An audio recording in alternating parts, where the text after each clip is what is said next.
What's up, movie lovers? I'm Mike, and this is Gotta Love Them Movies.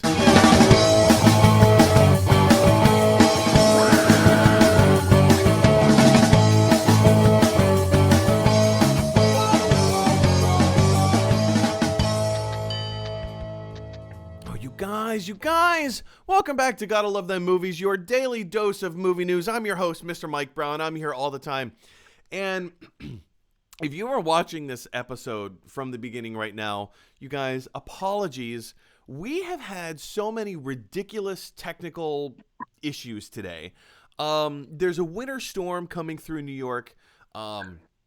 We couldn't get the live stream working. Well, first of all, my guest on the show today couldn't be the guest on the show today, and then he could, and then it turned out my stuff wasn't. It was just, today has been one of those technical days, so this particular episode is not streaming live. So if you're wondering, hey, I'm seeing this on playback on YouTube, but not on Facebook, like, I just could not, for whatever reason, Facebook would not allow me to connect the live stream.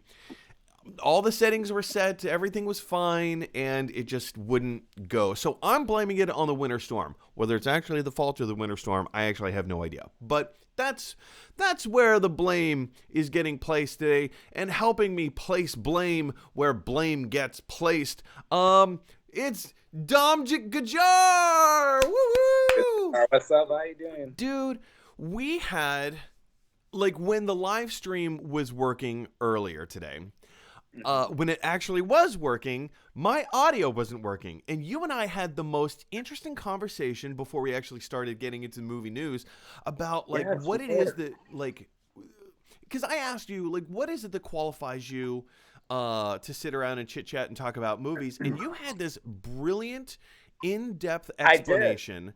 I don't know if we can recreate this, but it was something to the effect of, like, we sit around and analyze movies and try to understand what it is about the storytelling that connects with us on a personal level and why that's important.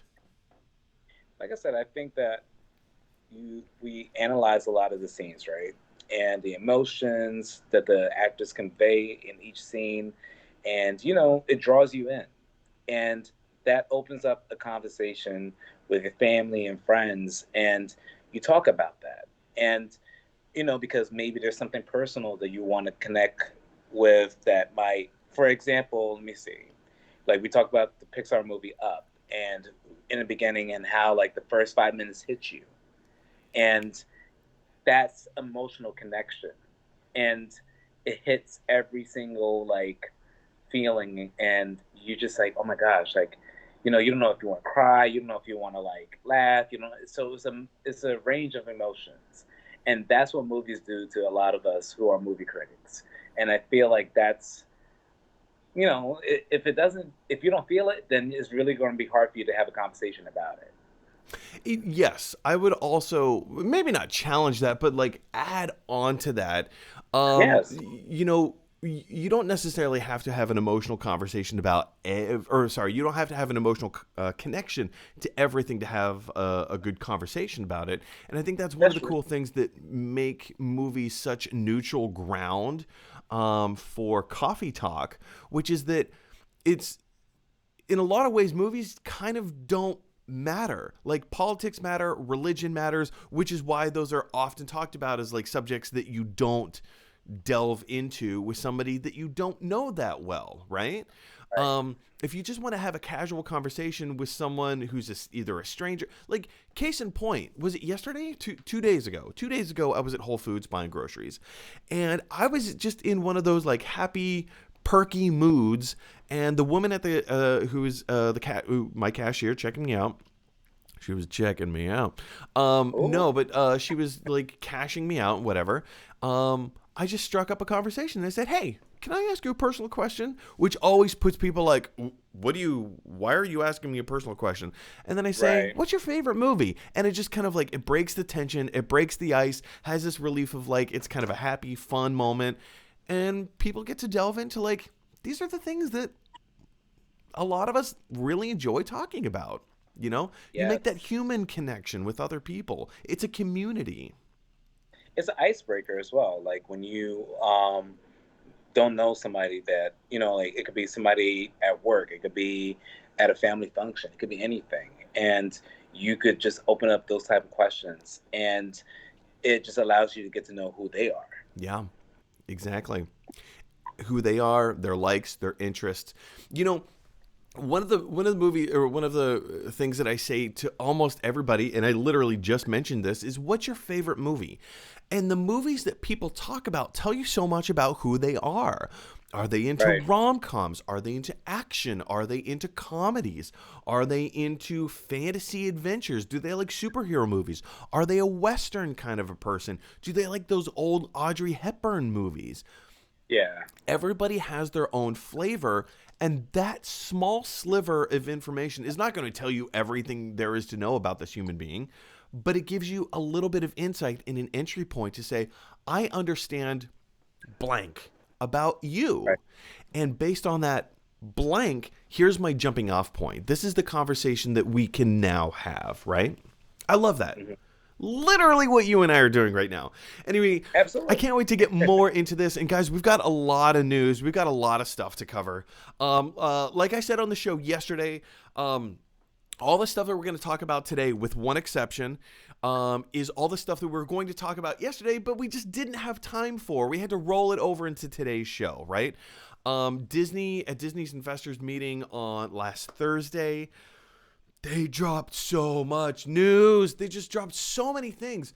I think we're all expecting maybe like 10 or like maybe 15 announcements of like new stuff.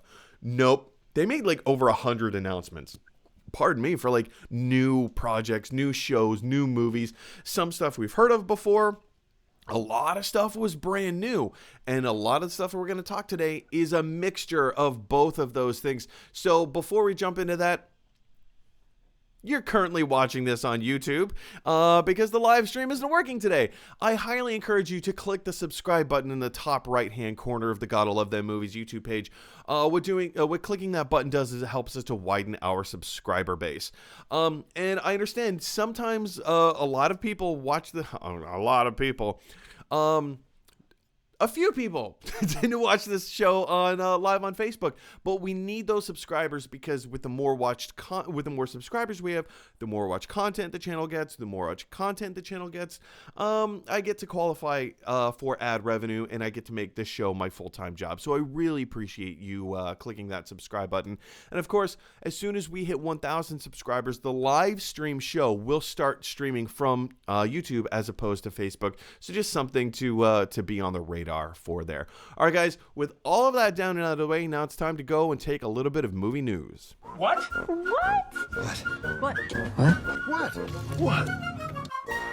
All right, you guys, like I said, we have got a lot of things to cover.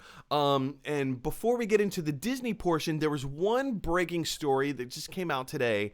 This is something that's a little near and dear to my heart. I feel that this is a very important matter to address, and that is this. Apparently, Tom Cruise, on the set of Mission Impossible 7 in London, went off on a verbal tirade against his production staff. There were a few people, more than one person. There was apparently multiple people on the production on the crew of Mission Impossible 7 who were breaking COVID-19 set protocols. There were, I don't know the specifics. The specifics have not been released or unveiled, but it is, like, as you can hear in the audio, and we're not going to play the audio for you today. So if you clicked on this video thinking, hey, I'm going to be able to hear Tom Cruise rant and rave, there's plenty of other videos out there. Go ahead and watch one of those other ones and then come back here and listen to the commentary. Yeah, but, you know, in Tom Cruise's tirade, you get to hear him explain and lay out the reasons you broke, not just one person, but multiple people. You guys broke protocol. You have been breaking protocol. If we get caught, this whole thing goes away. This whole production gets shut down until the problem is solved, and you know, we can go through all the rigorous tests to make sure that no one on our staff or production crew has COVID-19, and then we can pick production back up again. If that happens, tens of thousands of dollars, if not millions of dollars, hundreds of thousands of dollars, whatever the price tag is being spent for every day that they are not filming. It costs money. It costs Tom Cruise money because he is one of the production companies behind this. Yes, Mission Impossible 7 is a Paramount film, but it's also under Tom Cruise's production company, Cruise Wagner. They're financing this film just as much as Paramount is. Paramount is probably more the distributor than anything. And Tom Cruise, back when they were filming in Norway, spent $500,000, 500,000 euro. So it was more like $600,000 to rent 2 cruise ships for like a month or however long it was, so that they could have coronavirus protocols to make sure that everyone is being quarantined and kept away from the general public at large. He has taken extreme measures and extreme caution to keep everyone safe. So when we hear this audio and say, oh, Tom Cruise is a mean guy, he's yelling at his production team, rightfully so. Rightfully so. This is no small matter. If any member of the Mission Impossible production crew, the cast, anyone working on the film, if anyone contracts COVID-19, the whole thing gets shut down for weeks. Literally weeks. That's millions of dollars just gone.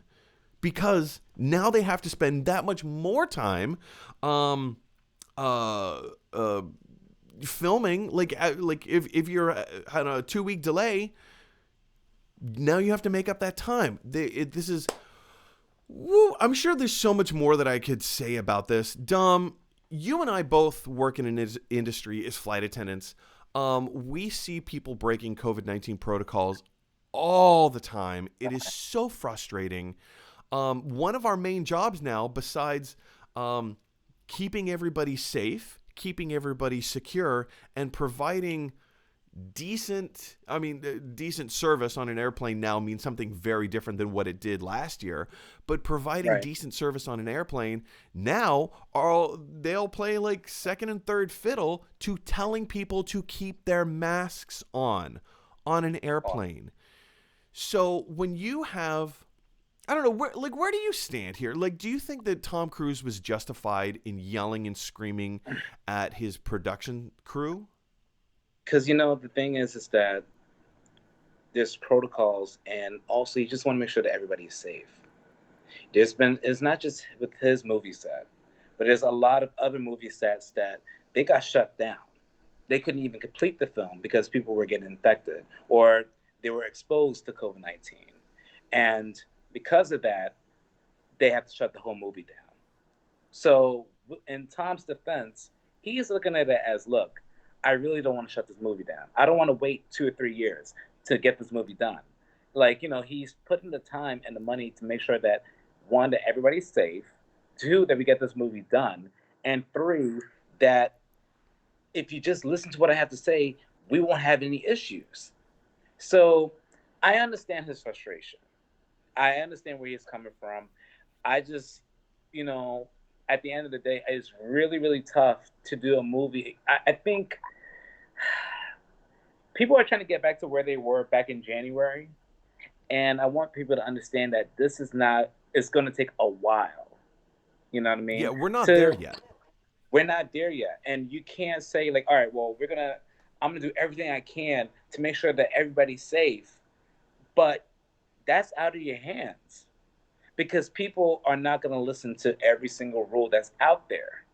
Because they're going to do their own thing. And to save your sanity, and I just say, like, you know what, just keep enforcing the rules.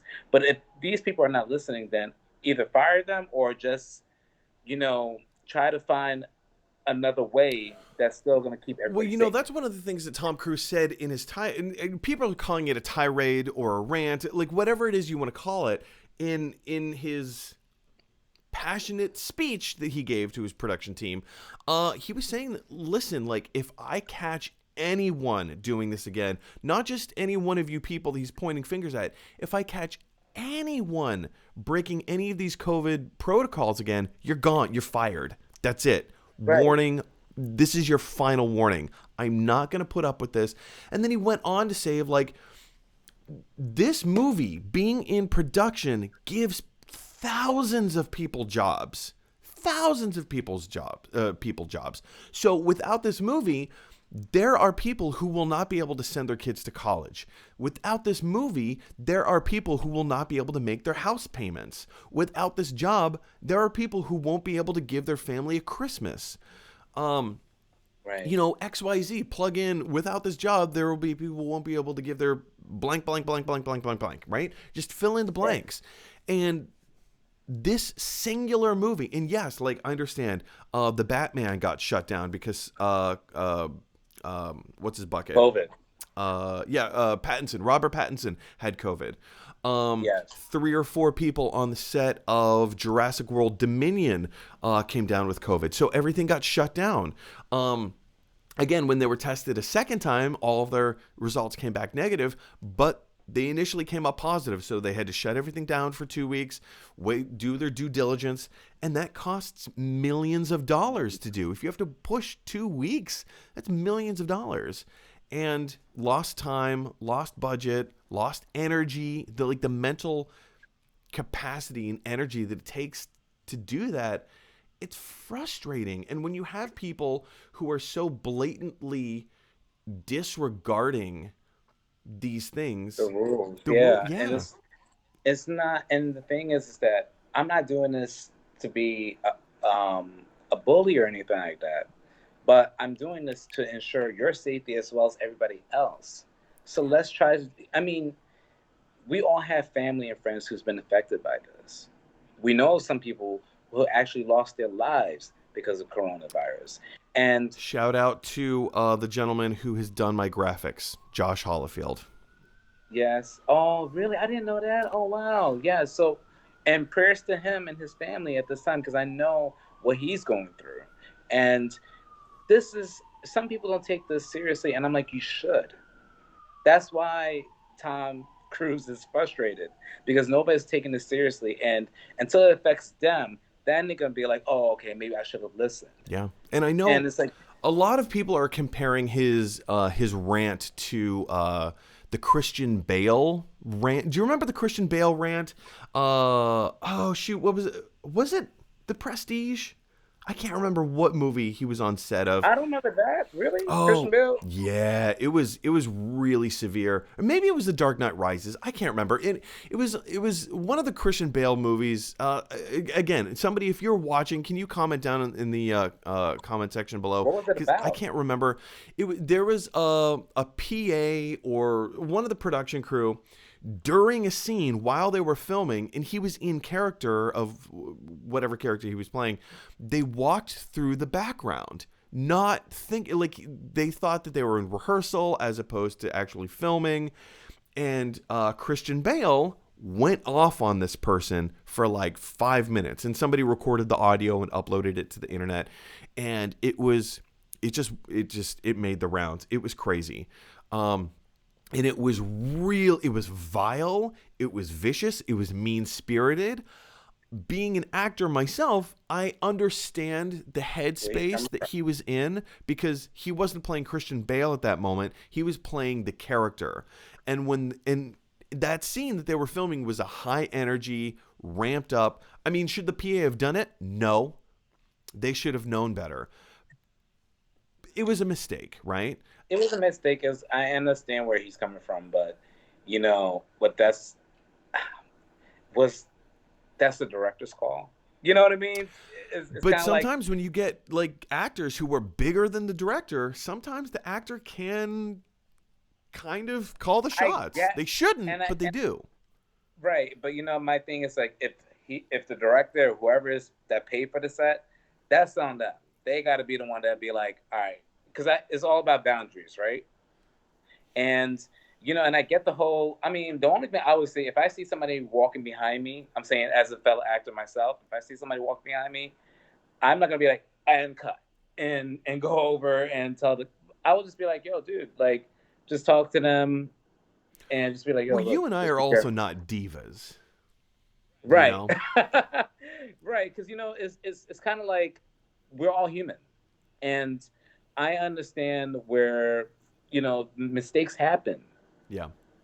So, But yes, yeah. mistakes happen. But kind of tying it all back into the Tom Cruise thing, I understand that mistakes happen, and if it really was genuine, like a genuine mistake, and this was Tom Cruise's reaction, that's a gross overreaction on his part. But the way he said it, the way it came out, you can hear the frustration in his voice, and it sounds like this was not the first time he has talked to this group of More than people. Yeah. once.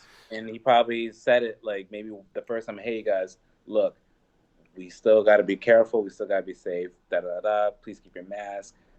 We don't know the whole Yeah. gist of what he saw or what he Yeah. experienced. But, and then it's just kind of like us working in the aisles, like when you have like, please keep your mask up, please. And you had to keep repeating yourself. And once you keep doing it over and over again, you do get frustrated. And I understand where Tom Cruise is coming from. So, Dom, in summary, Tom Cruise, justified, Yes. not justified? I think it's justified. I agree. I think it's justified. Big question for you guys is, do you think Tom Cruise was justified in expressing his frustration the way that he did, to the extent, to the length that he did? I feel that he was, but I mean, there is an argument out there that maybe he took it a little too far. I don't think that. I'm not going to go down this road. I don't think that he took it too far. What are your thoughts? Jump on down to the comment section below and let me know what those are. All right, guys. Like I said at the beginning of this episode, we've got a lot of stuff to talk about. I think we spent maybe a little too much time talking about Tom Cruise. So we got to zip through some of this stuff, right? So at the Disney investors meeting last Thursday, they announced a whole ton of projects.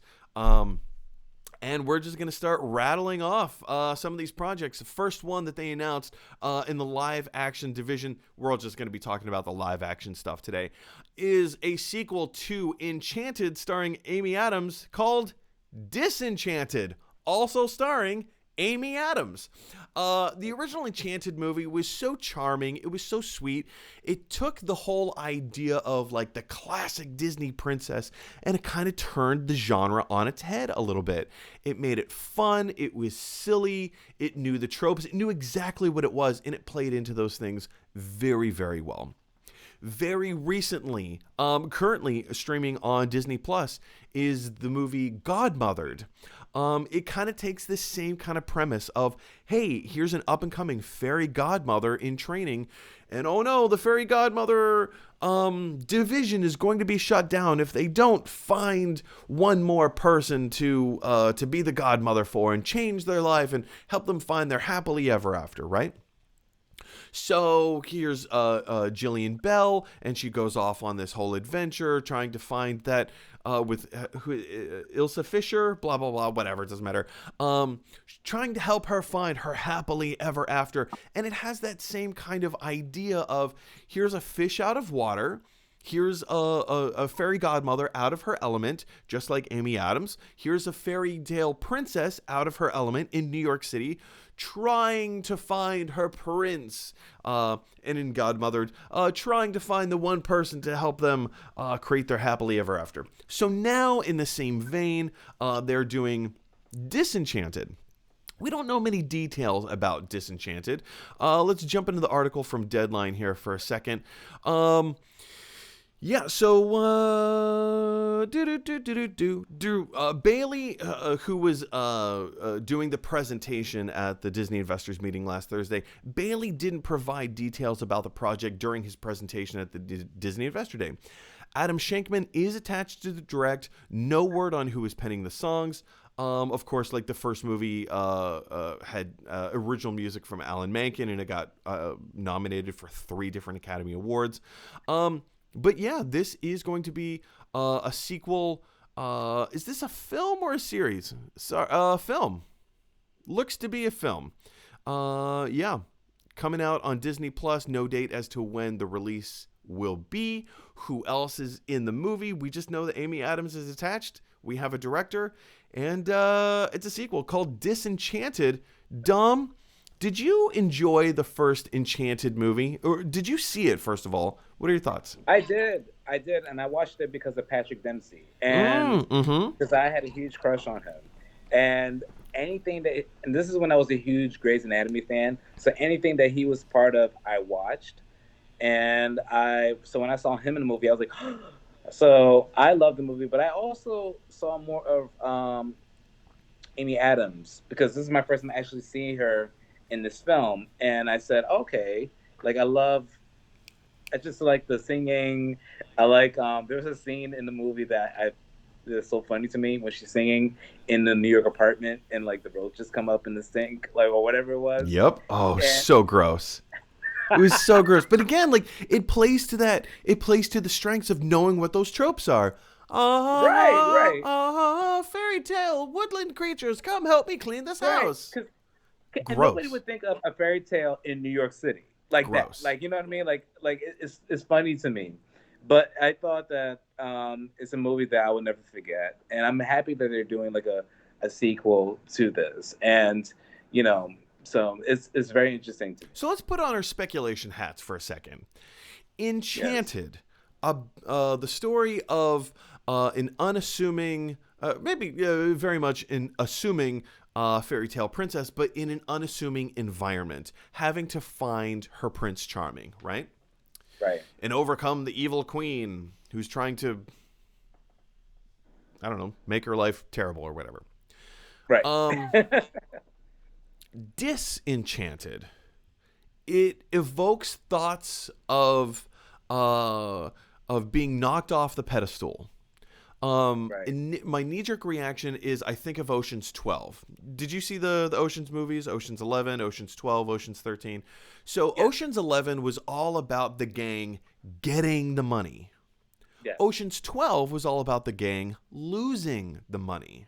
And then Ocean's 13 was all about kind of like keeping the status quo and letting everybody know, like, you're not, Al Pacino, you're not better than anyone else. You need to be taught a lesson, right? So it was kind of about like teaching a learning lesson.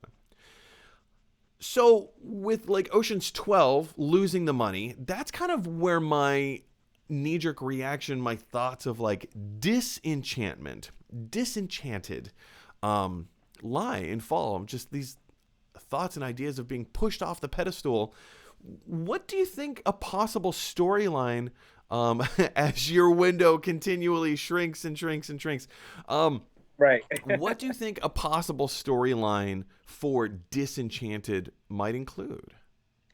I'm thinking maybe an evil queen, or maybe her sister comes out of nowhere. I don't know. Like I'm thinking like some type of rival is gonna come out and try to overthrow her or something, and or maybe she got a divorce.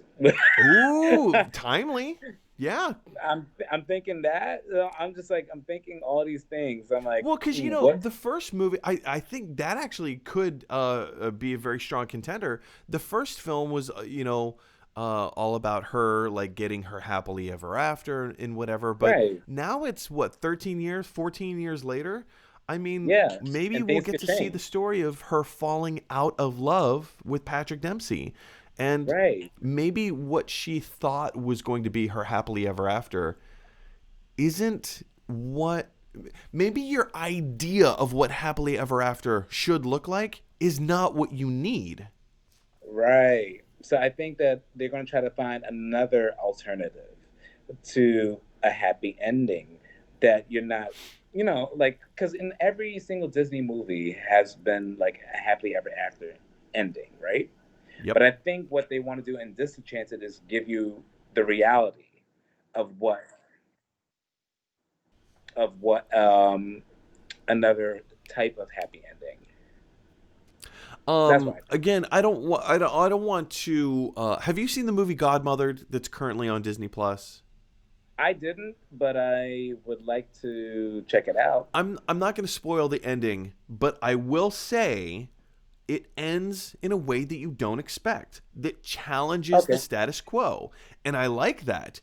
It's such a corny movie. It's such a cheesy movie. It's full of cheese. And if you like cheddar, this one's for you. But it does have that element of challenging the movie Noel with Anna Kendrick. Did you see Noel at all? It's a Christmas movie. It's about Santa Claus's daughter. Santa Claus dies, and now the Santa Claus mantle gets passed on to the son. I'm going to ruin the ending for anyone for Noel. So if you don't want to know how Noel ends, mute right now, and I will let you know like this to unmute. But Noel ends with Anna Kendrick having this realization, or rather everyone else around her having this realization that Anna Kendrick loves Christmas more than any of us here. She's the one that knows all the intricacies, all the details and the rules and the laws of how Santa Claus works. And so she becomes the next Santa Claus. And it challenges this idea of like, just because you aren't male doesn't mean that you can't be Santa Claus, right? And I love that idea. I love that message of challenging the status quo. And I feel like that's kind of a theme. It's kind of a thing that Disney has been doing right now. And they are continuing to do. They're branching out in their storytelling. They're doing very, very different things with characters and storylines that have never been told before, or at least have never been told in this way before. So I think that's one of the things that we can look forward to with Disenchantment, is something familiar but with a very different message behind it. Right. Absolutely. I think that's the message that they're trying to convey. Is and I think they're doing a good job. I hope, and I can't wait to see. Me too. Me too. Question is for you guys. What do you think of Disenchanted? Are you looking forward to it? What do you think the story could be? What kind of a moral or idea do you think is going to be behind it? Jump on down to the comment. Jump on down to the comment section below and let me know your thoughts. All right, guys. The Mighty Ducks is back. The Mighty Ducks is back. Now, full disclosure, I was never the biggest Mighty Ducks fan. What? Why? Dom, did you just ask me why? I said, what? What? I mean, Mighty Ducks was a property that came out, 1992, 93, early. Yeah. Like, I was the right age for it. But there was something about like a sports movie. I don't know. It never connected with me. Hockey in the territory where I grew up, in the area where I grew up, hockey was made fun of as a sport. It was never taken that seriously. There was always this idea of like, oh, who plays hockey? Meh. So I kind of didn't want to. I never really got into it.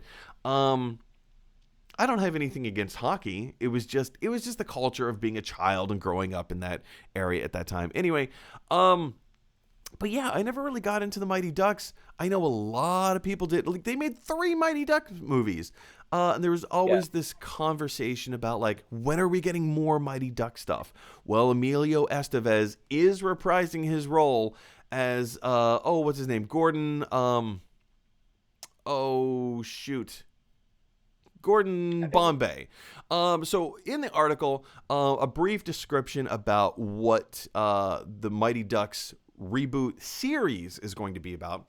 They say this time around, a 12-year-old boy called Evan, played by Brady Noon, is cut from the Ducks, much to the outrage of his mother, Alex, who's played by Lauren Graham. If you're not familiar with Lauren Graham, go check out Gilmore Girls. Who feels Alex, who feels that kids should be able to play sports for fun rather than accept defeat. Alex sets to work on getting a different team together, one that allows kids to have fun and play hockey for the pure love of the game. In need of some expertise, she enlists the aid of Gordon Bombay. Emilio Estevez himself, the Mighty Ducks man. And I was like, Emilio! And he turned around and he tipped his head. And you know who that guy was? Emilio Estevez. Yes. Of course, I'm paraphrasing the Night at the Roxbury movie. It's all good. Thank you. But yeah, Dom, are you a Mighty Ducks fan? And are you looking forward to a series? Yes, because I grew up watching Disney, and I remember watching all those films, and I don't know, I definitely connected with all the characters from Goldberg to what's his name? I forgot. You connected with the characters, huh? Yeah, As you forgot their names. I'm forgetting, like, Charlie. Yes, Charlie. Yes, I connected with Charlie.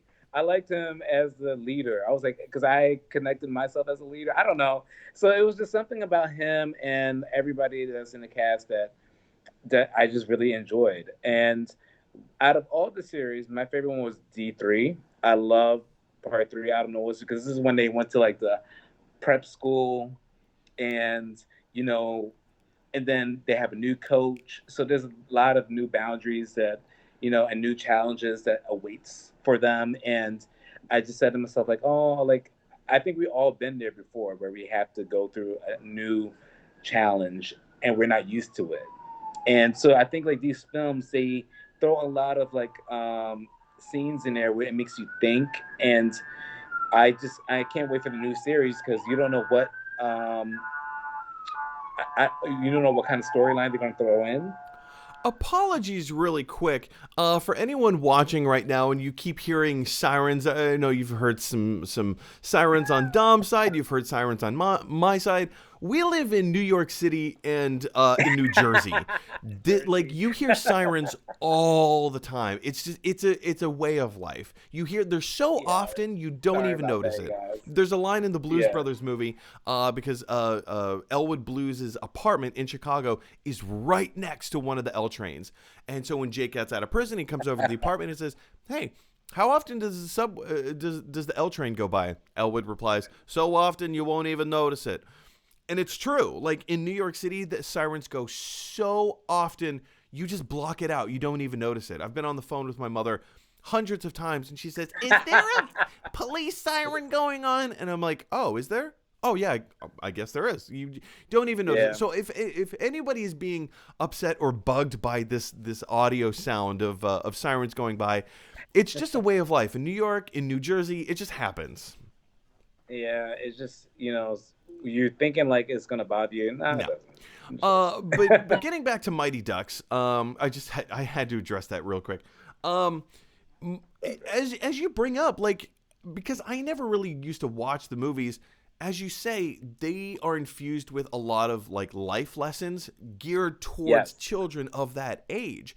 And so when you're watching this fun fantasy story of like being able to make the hockey team and going to the playoffs and like doing your best and stuff, there are other life lessons built into the story that have major relevance and major impact to children of that age. What are some of the life lessons that you think we can expect to see from a series like this, Dom? Let me see. What, for the new series? Yeah, from the new series, yeah. I mean, I guess, I don't know if it's going to be like peer pressure, or it's going to be like something with online bullying or something. Because, now what the issues that teenagers or kids used to face back in the 90s is way different than today. Very different. You know what I mean? Very different. So it's like, so it has to deal with something with social media, bullying on social media, or whatever it is that they're going to try to tie in with today's generation. I would also imagine inclusion would probably be a big topical conversation in there as well. Also, I don't know if they may want to do this or maybe talk about this. Maybe have an openly gay hockey player. Maybe that's something. Why not? That's because I don't think, because there are gay athletes out there, but I don't know. Hang on a second. Are you telling me that there are gay people that exist in the world? Of course. But I'm just mind blown. I know, right? Yes, I know. But I'm thinking, like, especially as a Disney film, I don't like. I'm thinking that they. I don't know if that's the direction that they want to go to. Like, is maybe have like an openly gay actor who to play a role in Mighty Ducks. I don't know, I think that would be a but genius move on Disney's behalf if they did that for the series. I think that would be if they brilliant. did it in Pixar, then why not? It's Yeah. it's storytelling that we haven't been able to see before, especially from this demographic. Like in a Yes. children's TV show, you don't get that level of storytelling because it is important. It is important, but historically, we just haven't seen stuff like that. So I would love Right. to see those types of issues be grappled. I think also because in 2020, we've overcame a lot of issues, right? In terms of like acceptance, and a lot of Well, people today are overcome, I will say accepting. we are exploring. We're still Yes. exploring, but back in the '90s, people didn't really want to talk about that. Mm. You know what I mean? Or people don't want to touch that topic because it's such a controversial topic back then. But now in today's society, it's like we're okay with it. Like I'm Hmm. talking about like the majority of like the younger generation, or even some of the older folks, they are okay with the idea of the LGBTQ community being discussed. But I I think that it would be a great idea for Disney to do this in one of the Mighty Ducks films, the new I series. agree. I agree. Question is for you guys: what do you think the Mighty Ducks TV series is going to be about? Streaming on Disney Plus later next year. Are you looking forward to it? Does the trailer get you excited for it? Are you a big Mighty Ducks fan, or are you more kind of like me, where like I've never really been that exposed to it? This is something that I'm not all that interested in. I'm interested. Jump down into the comment section below and let me know your thoughts. All right, guys. Our next series coming to Disney Plus is one that A is quite unexpected, and B, I'm I don't know. I have mixed feelings about this. Maybe negative feelings about this. They're doing a reboot of Turner and Hooch, starring Josh Peck. First of all, Crickets. Josh Peck is not all that charismatic to me. Um, does that mean he's going to do a poor job in the series? No, not at all. That doesn't mean anything at all. Um, I am not a fan of Josh Peck simply because I'm not familiar with his work, simply because the vast majority of his work has been Josh and Drake. Josh and Drake was a show that was not meant for my demographic, or rather my age group. I aged out of that level of storytelling before Josh and Drake came around, right? So I'm not all that familiar with his work, and I think Turner and Hooch is not a bad property to do a reboot. For if you're not familiar with Turner and Hooch, it's a wonderful story. It's a film with Tom Hanks. Tom Hanks is a police detective. It was San Francisco, I believe. Somebody correct me on that. I believe it's San Francisco. It doesn't matter. He's a police detective. This guy, this man who owns this dog, kind of a big slobbery French Mastiff, which is a big dog. The owner dies, and now the dog decides that Tom Hanks is going to be his new owner. And Tom Hanks is like, I don't do dogs. I'm a neat freak. I need everything the way that it is. I don't like dogs. I don't want them around. And so it's just kind of this. It's like a detective story of Tom Hanks developing a relationship with his dog, and it's heartwarming. It's adorable. It's kind of a fun crime story, or rather a detective story. It's Tom Hanks, his performance, his charismatic nature that makes the movie. Again, it's not a bad property to remake or to reboot, but with someone like Josh Peck, you need a really strong, fun, charismatic, natured person to headline, and I just don't see it in Josh Peck. I don't. Okay. Dom, I know you. I'm a little older than you are. Our age range is off just a little bit. Were you? Did Okay. Josh and Drake hit you at the right time in your life? I mean, well, I was in college when that show came Okay. out. I think I can't remember, or I don't know when that show came out. I don't know if it was like the early 2000s or the later 2000s. I can't Well, remember. let's look it But up. I um Josh, I saw what he looked like now. I actually have a little crush on him. But but I remember some of the films that he's done in the past, actually. He did a movie with the guy who did Thor, um, Liam Hemsworth. Um, it was, I think it was Red Hawk or I'm sorry. something. It Chris was Hemsworth was Thor. Liam Chris Hemsworth. Hemsworth is the one of the lesser of the brothers. Okay, so Chris You're talking Hemsworth. about Red uh, Dawn. Red Dawn, yes. So he did a movie with that, and then he did like a scary thriller movie. I forgot what it is. I think it was called ATM or something. And so I remember that. So I remember some of his work. Now, I think the reason why they're using him for this new series is because he um, appeals to the younger generation, and you have to keep in mind it's Disney. So what are they gonna? So you need to have like he's marketable to the younger generation. So I think that's the reason why they use him.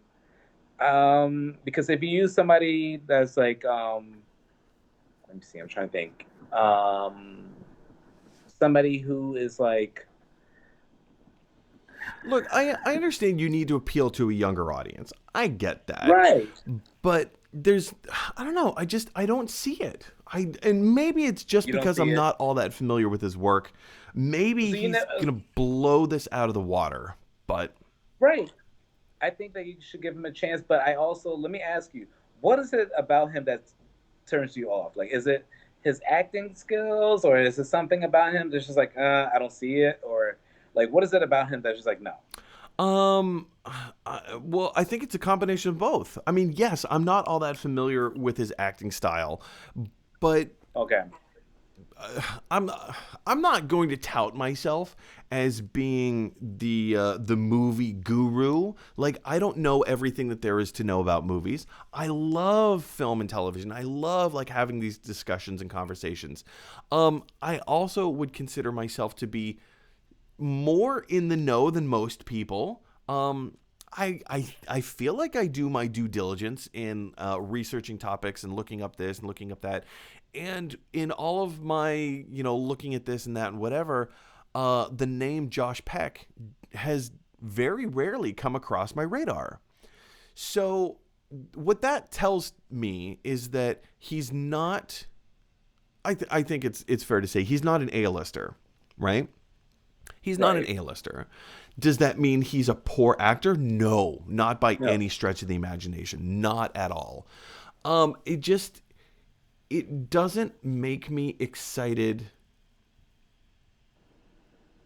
Having his name attached to this project, being that he doesn't have a big name in Hollywood, does nothing to get me interested in this show. so if they use like Shannon Tatum or Tyler Posey or Channing Tatum, yes, I would be all in. Even, like, I know Kevin Hart is like, he's in everything right now, but even like, if they right, did a Kevin Hart series of Turner and Hooch, I would be into that. But then again, I'll watch it because he's it funny. plays He's to a a funny very guy. different demographic, right? You're by casting Josh Peck, you are looking for a younger audience, a younger demographic, and I get that.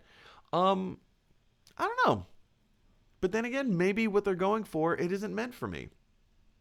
Right. I see what you're saying. Could be. I yeah, I mean, like I said, I think maybe you should you know what you should do? You should have a poll of like which actor Ooh, um that you think should do the interesting. series. I will, I yeah. think you should do it. I can create that. I'll put that on Twitter. So yeah, Yeah. if you're watching this video, if you want to hear my thoughts, head over to Twitter. Go to look me up on where's my thing at GLT Movies. I'll put up a poll later today, and we'll just kind of ask the question like, are you interested in Josh Peck or somebody else?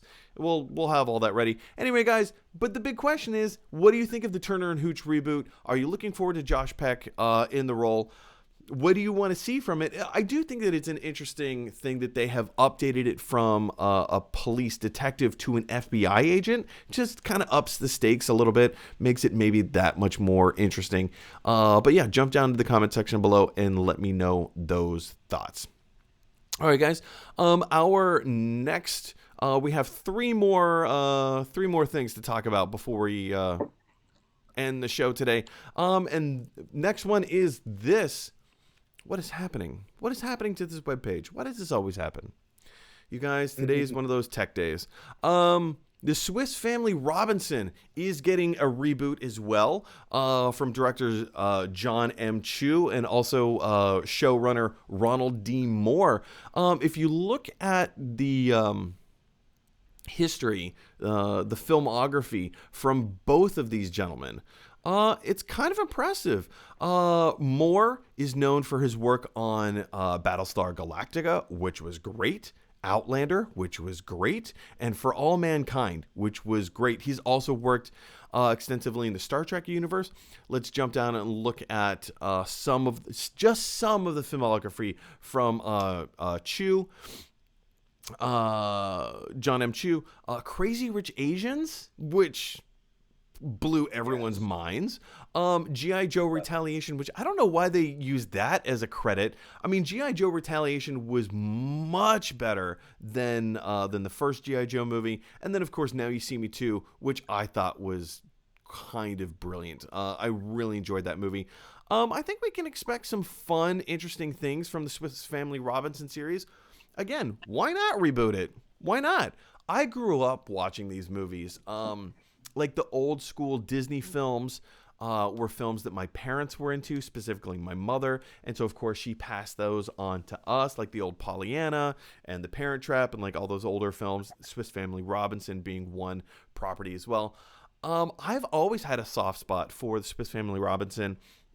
Just, a family that got they got capsized in the middle of the ocean, and then they found this island, and now they just kind of have to survive and live as a family on this island and go through all their adventures. This is perfect for a series as opposed to a film series. Film series, yeah, it would be great. But it's also a lesser known property. And if you just want to establish some interest, some intrigue, I'm here for it. I am all here for it. I think they could do some really fun things with a Swiss Family Robinson reboot. Dom, are you familiar with Swiss Family Robinson? Did you watch it as a kid growing up? Did you go to the tree house at Disney World? That was always one of my favorite things. I remember watching the movie. I never went to the treehouse in Disney World. No. Which park was it in? Was it in MGM Studios, or was it in like Animal Kingdom? No, it was in Magic Kingdom. It was over in Frontierland. Okay, so no. So I didn't see that. So, but I did watch the movie, and I think one of the characters, I remember her from The Parent Trap and everything, and those movies, I just love old school Disney films. It's just like, oh my gosh, I could watch that for hours. I love it. So fun, man. So fun. But I'm glad that they are trying to rekindle that moment, with these new series. And, I'll see what happens. Do you think it's going to do well? That's an interesting question. Do I think it's going to do well? Because it works well with us. Yeah. But I don't know if the newer generation, like the younger generation, is going to be like, with the creative team that they have behind it, I forgot his first name. Ronald Moore and John M. Chu. These guys have some incredible credits behind them. Absolutely incredible credits. I think John M. Chu is going to make a beautiful movie, and I think Ronald Moore is going to create a really great script. So seeing that pairing together, I think, is going to be completely genius. I mean, look at Battlestar Galactica. What, like that? A lot of people, when you talk about I'm not a huge sci-fi person. It's fine. It's okay. I love It's sci-fi. fine. But when you talk about sci-fi with a lot of people who are huge into sci-fi, almost Yeah. everybody regards Battlestar Galactica, the newest version, 2005 version or whenever it came out, as the quintessential best sci-fi that's ever existed. Now, of course, like other people will challenge that. I mean, it's all film is subjective, all television is subjective, so everyone is entitled to their opinion. But I've heard that statement a lot that Battlestar Galactica is the greatest sci-fi project of all time. Cool. I mean, that alone gives me a lot of hope for what the Swiss Family Robinson could be. So when you ask the question, do I think that this is what was the question again? Like, do I think this is going to be a successful? Do you think it's going to be well, especially like for the younger generation? Like for us, like this movie, I liked it because I like the whole treehouse Yeah. theme, and I like just being with the family. I like that, but I don't know if that's going to make a big impact on the younger generation today. So I was just asking you, do you think it's still gonna deliver that same moment, or it's gonna be impactful for the younger generation? Do you think it's gonna have that same effect? It could. I think it has the Yeah, potential. And of course, like that's kind of a cop out answer. Well, it could. Well, of course anything could, right? I think with this right. combo, with this pairing of Ronald Moore and John M. Chu, I think this pairing lends itself to, again, there's the potential. Well, everything has the potential, but I think this does have the potential to be Disney's version of Breaking Bad, Disney's version Oh, of The Sopranos. Disney, like, okay. this could be Mandalorian level social consciousness. Everybody's into the Mandalorian right now. Rightfully so. Right, It's not a great series, but it's a fun series, you know? It's something that right, it's not terrible by any stretch of the imagination. Um but it's something that we're all into. It's something that we're all a part of. And I think as opposed to if they do it right, well, of course, if everybody does it right, doing something right implies that there's only one way to do it. So let me take the inverse of that. As long as they don't do it wrong, which implies that right, there's many ways to do it right. As long as they don't do right. it wrong, I feel that this really could be a much Success. bigger success than they Yeah, even think it might be. right. I mean, like I said, I'm all for like. There's so many films that's being rebooted, and so many series that's being rebooted on Netflix and everything. So I'm like, you know what? Let's give it a shot. I like I said, I'm just very interesting to. It's very interesting to see the direction or perception of what this film might be. So I'm all for giving it a shot. I'm all for giving it a shot as well. But question is for you guys: what do you think of Swiss Family Robinson, the reboot series? Does the creative team behind it get you excited? It gets me kind of excited. I'm kind of looking forward to this. Maybe Yeah. more than I should be. What are your thoughts? Jump on down to the comment section below and let me know. All right, guys. We have two more topics to talk about before the end of the show, and the next one, I think this has a lot of promise. With the acquisition of 20th Century Fox, now rebranded to 20th Century Studios, Disney has acquired the Percy Jackson property, or rather the film or television rights for the Percy Jackson and the Olympians book series now turned into, film properties. I don't think it is unfair to say that the two movies that had been created, Lightning Thief and Sea of Monsters, they didn't do so well. Chris Columbus is a wonderful director. He directed the first one. He didn't direct the second one. They weren't great. This seems like, even though the Percy Jackson is a Harry Potter type, even though like the the whole Greek thing versus magic. It's a very different world. It's a very different story, but it's a similar idea of, hey, here's a kid he's more special and more important than we originally thought. I think it's important to here. Let me jump into the article really quick. The author of the book series, Riordan. Oh shoot, what's his first name? Rick Riordan. This is what he has to say about this new version. He says it will be a live-action television series, and we are writing the script for the pilot episode right now. So we have a long way to go, but I'm very optimistic, and we have a great team together. So fingers crossed, we're going to have a super run for this show. And, this particular article in Cinema Blend goes on to say that, it kind of points out that the author, Rick Riordan, was so opposed to the content written for the scripts of the first two films. He was so opposed to that content and the storytelling and the way that it turned out, he never saw the movies. He never watched the movie. He doesn't want to watch the movies because he felt like it was a betrayal. The scripts were a betrayal of what his book series were. And I think I think that's huge. I think that speaks volumes. See what I did there? He's an author. I think that speaks volumes, right? Especially now that Rick Riordan is working with Disney to create this series and to bring this series to life. Again, as not to say that if they do it correctly, if they do it right, because if you do anything right, as long as they don't do it wrong, I think that this, again, could be something really special, and especially with the author, Rick Riordan, being brought in to work on the scripts and the stories. I think this could be really cool and really special. Dom, did you ever read the series, the book series growing up? Did you see the movies? How does this strike you? So the thing is that I never really watched the movies. I mean, no, I never really read the series. I remember watching the movies like just a little bit, but I never really watched the whole thing, and I should have.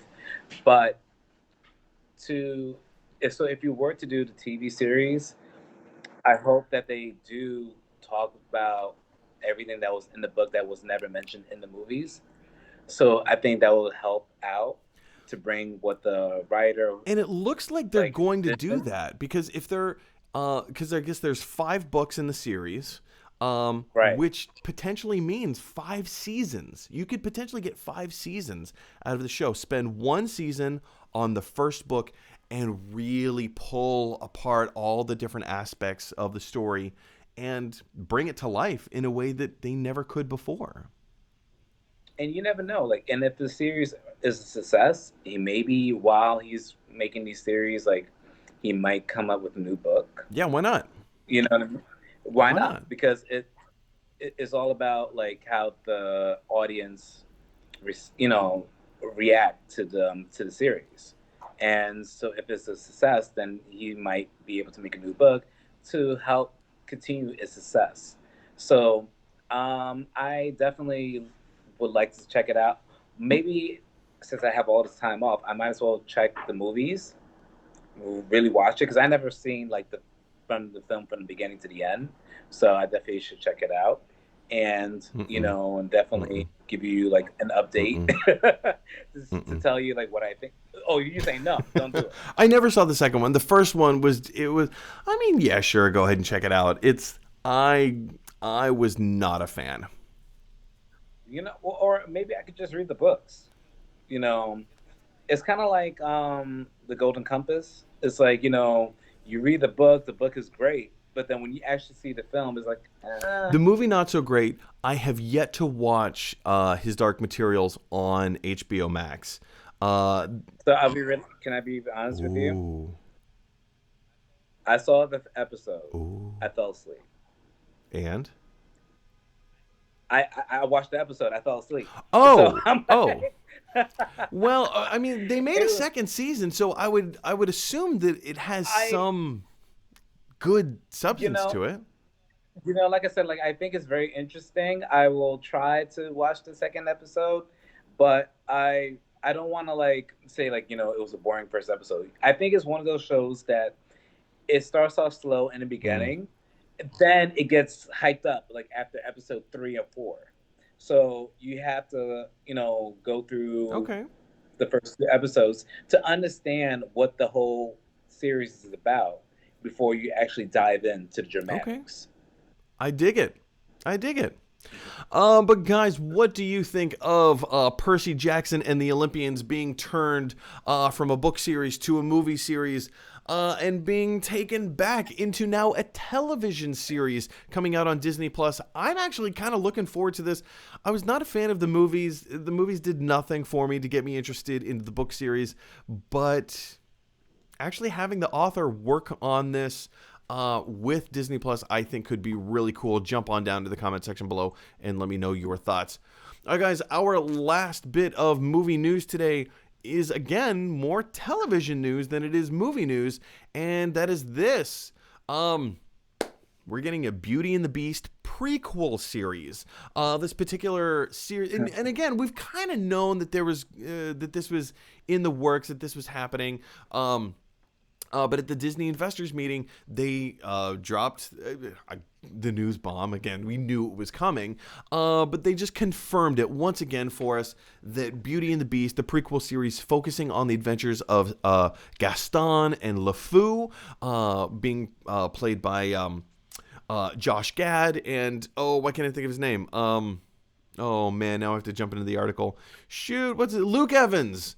Luke Mhm. Evans and Josh Gad reprising their roles from the live-action Beauty and the Beast. Just kind of going through their adventures in this land, in this world. I think could either be really cool or really bad. I don't see a middle ground here. Maybe there's something that I'm leaving out. Dom, do you think like Okay.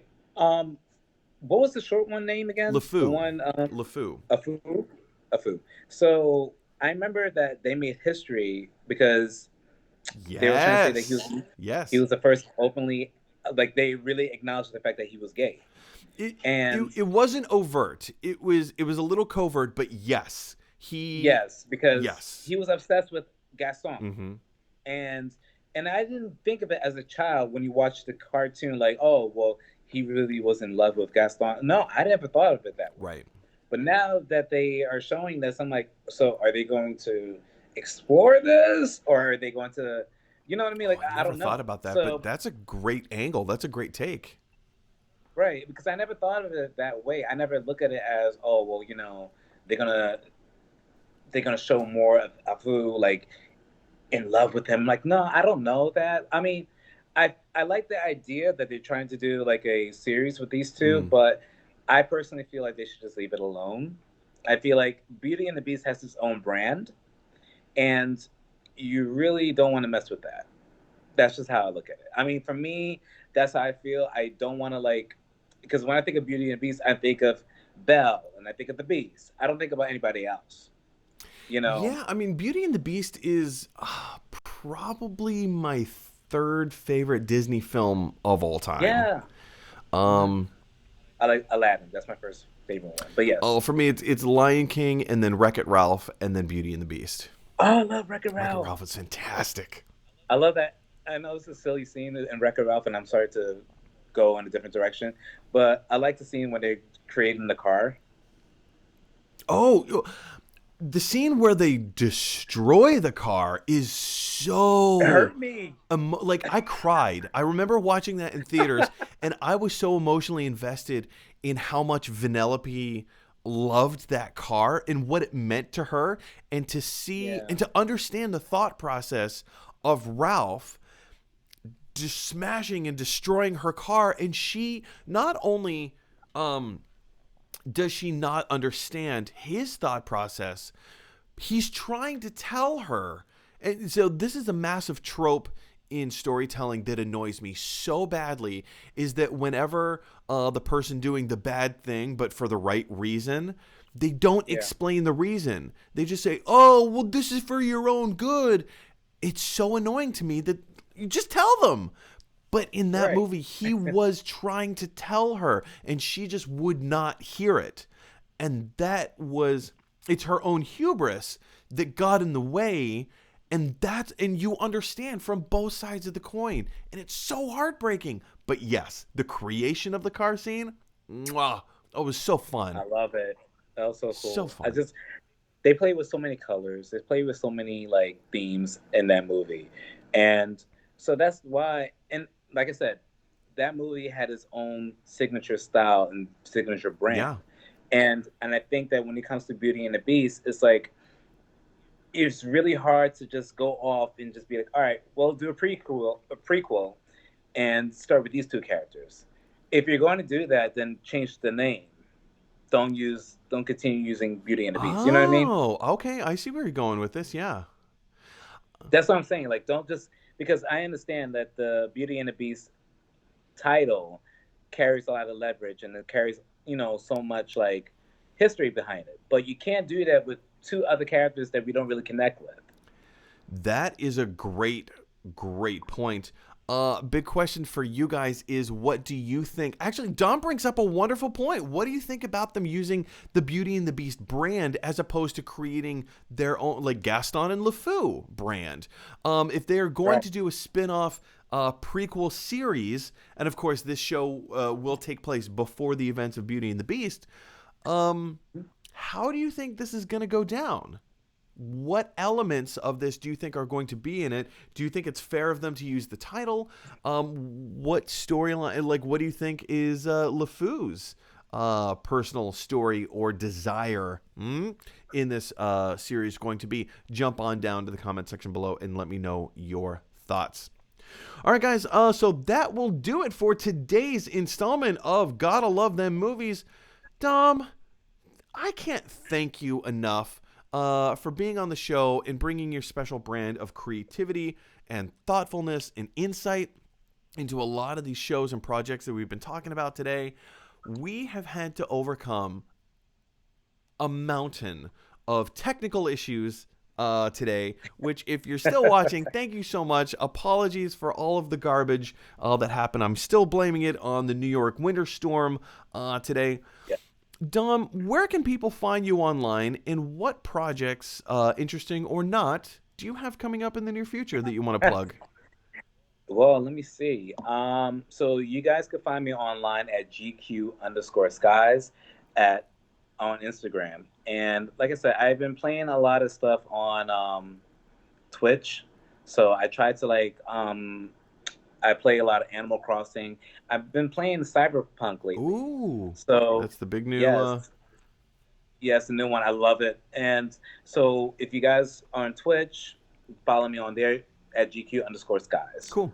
And all of those links will be in the description as well. So just jump down to the description if you want to follow him on Instagram. If you want to watch his Twitch channel, go ahead and check that down in the description below. Dom, thank you again so much, and I can't wait to have you back on the show again. Absolutely. Happy holidays, everybody. Happy holidays. Take care.